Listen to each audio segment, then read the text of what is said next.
Assalamualaikum warahmatullahi ta'ala wabarakatuh. Wa bihi nasta'in ala umuri dunya wa din. Wassalatu wassalamu ala rasulil amin wa ala alihi at-tayyibin wa ashabihi ajma'in.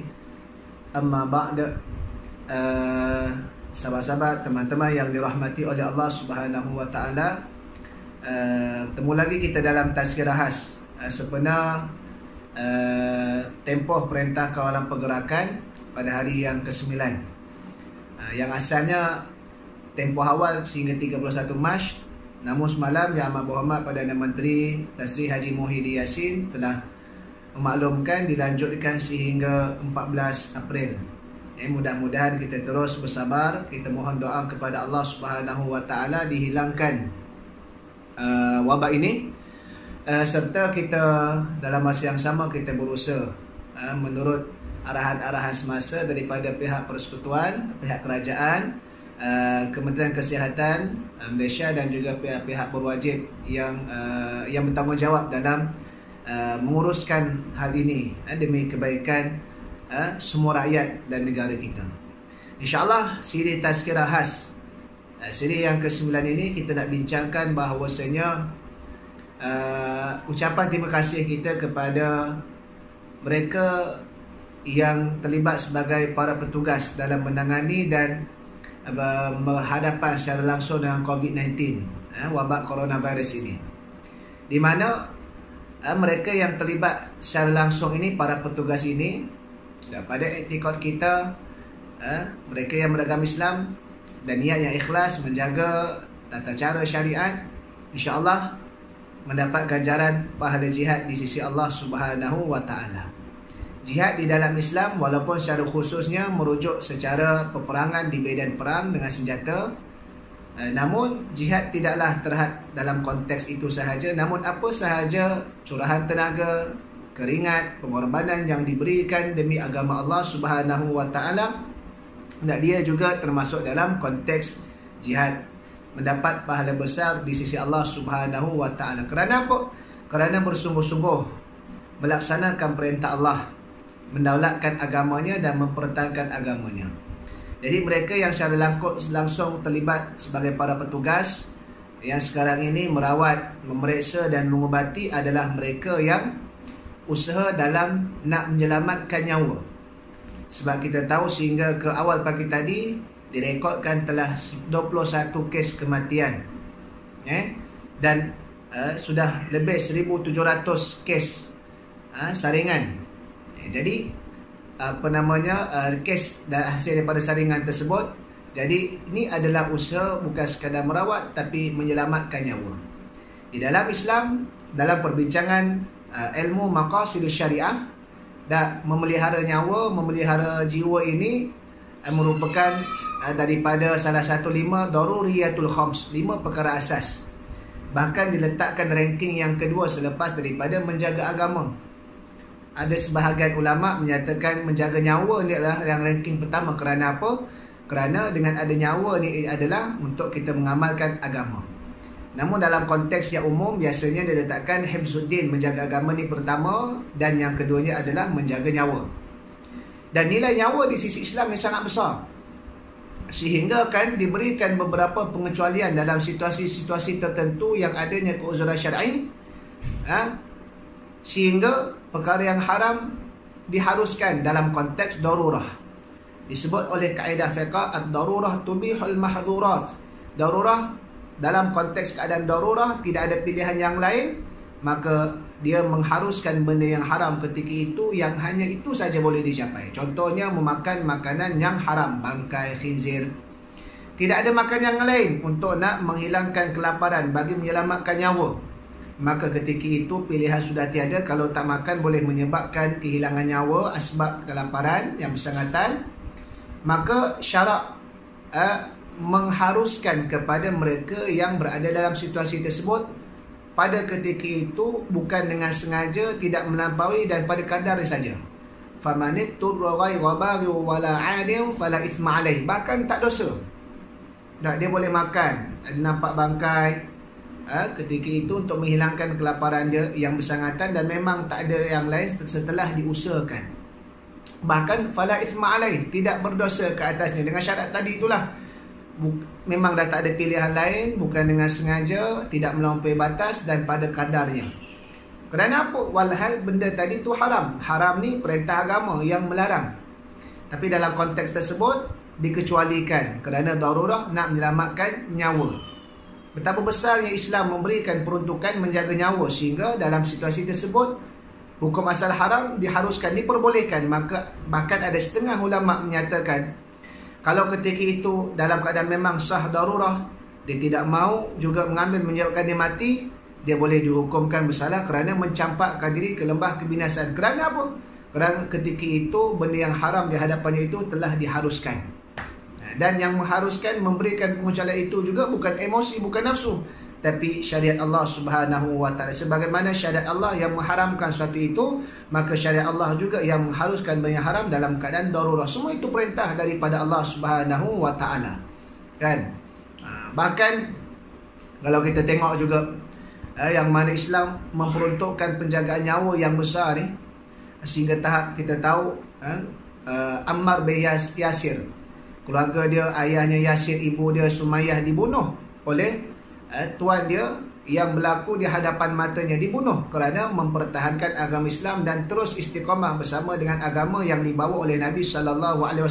Sehingga sampai kepada Ammar dipaksanya untuk menuturkan kalimah yang kufur dalam keadaan darurah. Dia tidak ada pilihan yang lain dan memang sudah menjadi ancaman nyawa jelas sebagaimana yang berlaku kepada ayah dan ibu dia tadi tu. Maka dia menuturkan perkara tersebut, dan tapi dalam masa yang sama hati dia menafikan, hati dia masih lagi mau kepada Islam, beriman kepada Allah dan Rasul.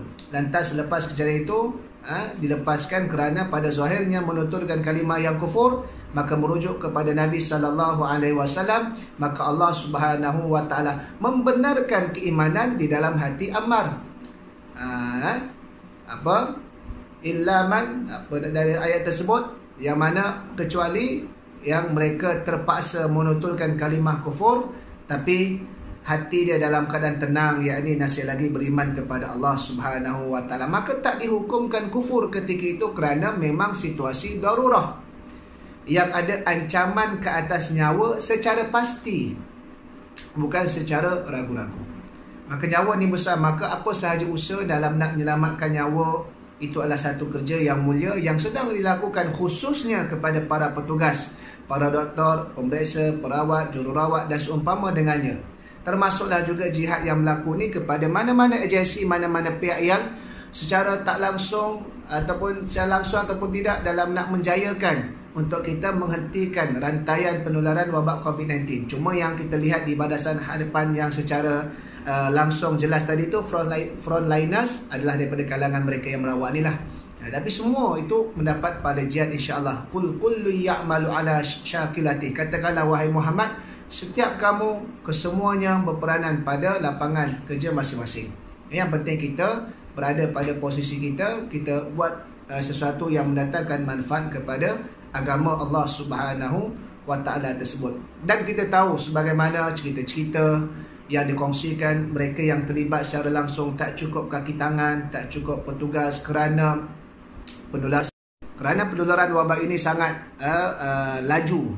Bahkan kita boleh lihat pertambahan sukarelawan yang dipanggil semula untuk membantu dan berbakti kepada negara dan seluruh masyarakat dalam isu ini, sehingga kan mereka yang terlibat tugas sendiri terpaksa berjauhan untuk menjaga jarak dengan ahli keluarga. Tak sama macam kita yang rakyat awam yang berada di rumah.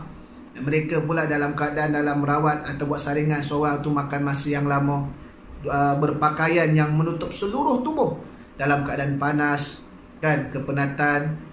Maka ini adalah pengorbanan yang besar.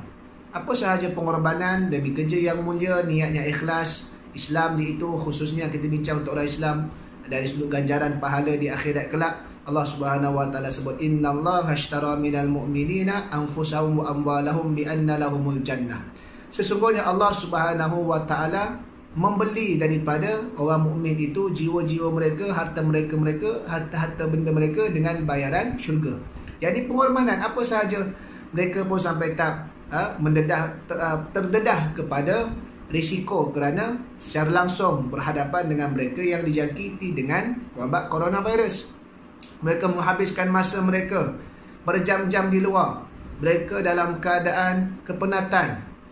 Maka ini adalah satu pengorbanan yang dipuji di dalam Islam, yang ada nilainya besar di sisi Allah Subhanahu wa ta'ala. Dan juga sebagaimana yang kita tahu, Nabi SAW sebut 2 mata yang tidak akan disentuh oleh api neraka. Yang pertama, mata yang menangis kerana takutkan kepada Allah Subhanahu wa ta'ala. Yang kedua, mata yang bersengkang mata kerana menjaga batasan dalam medan jihad supaya tak diserang oleh musuh. Jadi mereka ini juga bersengkang mata, tak dapat nak rehat, sebagaimana sebahagian orang yang lain yang tak terlibat secara langsung, tidurnya, rehatnya macam mana, maka mereka bersengkang mata. Begitu juga Kutub Pengarah Kementerian Kesihatan dan buat mesyuarat sana, menganalisa rekod, mendengar taklimat supaya nak memastikan laporan-laporan tadi itu dapat disampaikan secara langsung kepada rakyat dan untuk diangkat ke peringkat kerajaan untuk diperbincangkan daripada masa ke semasa. Kita boleh lihat raut wajah mereka yang cukup penat. Maka ini kita lihat mudah-mudahan termasuk dalam mereka yang berjihad jalan Allah Subhanahu wa ta'ala dalam keadaan menjaga nyawa rakyat Malaysia ini daripada serangan wabak yang mengancam nyawa. Dia bukan sekadar kesihatan, kita ulang, dia mengancam nyawa tadi tu. Sebab itu kita yang mana sebahagian besarnya rakyat umum ni, jihad mereka berada dalam rumah, tidak memberikan bebanan kepada para petugas frontliners barisan hadapan itu, maka kita banyakkan berdoa kepada Allah dan kita mohon nusrah daripada Allah Subhanahu wa ta'ala sebagaimana sifat ahlu sufah, iaitu mereka yang sebatang kara tiada keluarga, tidak ada komitmen luar di zaman Nabi SAW. Apabila adanya berlaku peperangan, maka sebahagian mereka akan mengundi keluar ikut. Sebahagian mereka yang diberikan izin oleh Nabi SAW duduk di masjid ketika itu. Apa yang mereka buat? Mereka doa, mereka zikir, mereka buat ibadah, mereka munajat, mohon kepada Allah Subhanahu wa ta'ala agar diberikan kemenangan kepada tentera Islam yang sedang berjuang di medan tadi itu. Kerana apa? Kerana kita mesti tahu waman nasru illa min indillah, tidak ada kemenangan, tidak ada pertolongan melainkan di sisi Allah Subhanahu wa ta'ala saja. Dialah yang memberikan kemenangan mutlak. Dan dalam masa yang sama, usaha kita sebagai manusia ikhtiar wajib untuk kita kerahkan. Mudah-mudahan Allah Ta'ala menerima amalan kita. Terima kasih diucapkan kepada para petugas yang terlibat secara langsung dalam krisis COVID-19 ini, sama ada daripada kalangan perawat, perubatan, termasuklah juga kalangan pihak yang menjaga keamanan, keselamatan, pihak polis Diraja Malaysia dan juga Angkatan Tentera Malaysia, serta kepada pihak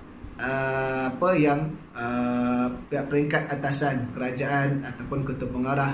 Mudah-mudahan segala amal yang kita laksanakan ini, yang kita curahkan keringat kita ini, diganjari oleh Allah Subhanahu wa ta'ala, dan mudah-mudahan Allah Ta'ala memelihara kita daripada sebarang kemudaratan dan melenyapkan wabak COVID-19 ini sebelum datangnya bulan Ramadan. Mudah-mudahan kita semua diberkati oleh Allah. Jangan lupa terus berdoa kepada Allah, minta ampun kepada Allah Subhanahu wa ta'ala. Dialah Tuhan yang Maha Berkuasa, dialah Tuhan pemilik segala alam ini. Dan sekadar itu saja. Jangan lupa sekali lagi dapatkan rakaman Tazkirah khas siri-siri sebelum daripada ini di YouTube Zuhaili Saiman, dan jemput untuk subscribe YouTube Zuhaili Saiman. Assalamualaikum warahmatullahi taala wabarakatuh.